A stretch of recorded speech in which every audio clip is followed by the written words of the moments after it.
Hi friends, I'm Silak. You're watching Technically Unique, and today we're going to see how to turn off the optimize video option on your Tumblr application. And if you are new to this channel, make sure to click on the subscribe button below. We just quickly move on to the video. How to turn off the optimization of your videos while just uploading or composing your video while uploading in your Tumblr application. I just going to show in this video. For that, first of all, you just need to open your account and open your application, go to the account and click on the setting option. After clicking on the setting option, you just need to click on the account setting option on the first I just talking about.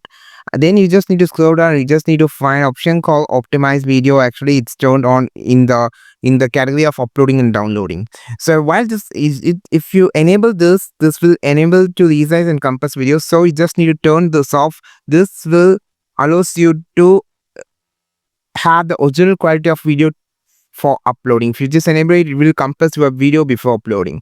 I think this video helped you a lot. Like this video, share this video, subscribe this channel. We will meet our next video with the super valuable content. This is Tilak signing off from Tech Made Be Unique. Have a wonderful day.